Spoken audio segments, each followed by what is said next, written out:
Welcome back to Yankees Baseball Daily. I'm joined here in the first base dugout by Brett Gardner. And Brett, as you reflect on 2011, how quickly do you forget that you guys lost to the Tigers and start thinking about 2012, or does that loss stay with you? No, it stays with you for a little while, especially, with the team that we had last year. We felt like we had a really good team, and obviously it's disappointing to go home as early as we did, but, we got outplayed. We ran into a great Detroit team that, they outplayed us and they beat us in Game 5, and it's really all you can say. We didn't play our best baseball, and you try and learn from it and try and get better. In terms of learning and then looking ahead to the offseason, what did you do training-wise, conditioning-wise to get yourself ready for this season? Just continue to try and work on the things that I need to work on. I think first and foremost, it was nice to be healthy going into the offseason and be able to focus on some things to do to improve my game for this year, and instead of working on getting healthy.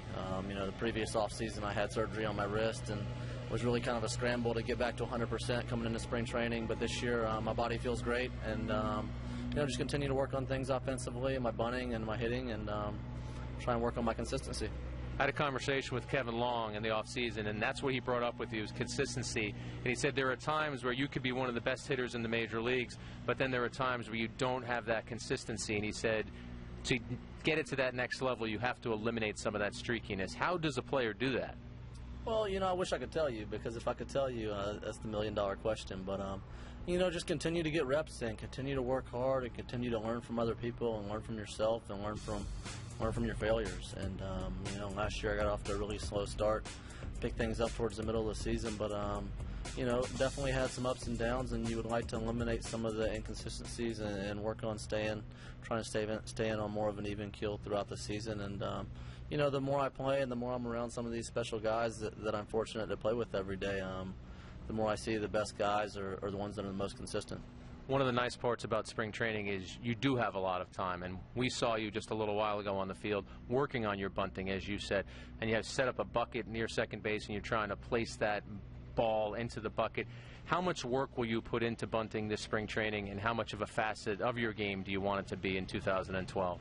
A lot. I plan on working on it more this spring than I ever have in the past, and I plan on utilizing it more in spring training and more during the season than I ever have in the past. And last year I think I had quite a few bunt hits, and kind of like the stolen bases. I had quite a few, but I'd still like to improve it and still like to get more. And I think that's the key to this game, is you try to never stop improving. You try to always continue to get better, and that's what I'm going to try to continue to do. As far as the stolen bases go, having talked to you about this in the past, I know that sometimes you've been hesitant to pull the trigger on the first or the second pitch. Do you plan on being more aggressive? Is that something that is a key in terms of being a stolen base threat out there? Be more aggressive? Yeah, it is. I definitely would like to be more aggressive, would like to steal some more bases, but it's a matter of trying to run at the right time and have a high success rate. And, that's another thing. I got off to a slow start stealing bases last year. Really, the last half of the season, I really picked it up and ran quite a bit. And I would like to try and, carry that mentality and that aggressiveness over to a full season. I know you're a guy who takes a lot of pride in your defense, and you were one of the best left fielders in baseball last season. You look at some defensive metrics, you might have been the best. Were you surprised you didn't win a Gold Glove? Did that bother you at all that you didn't get a Gold Glove?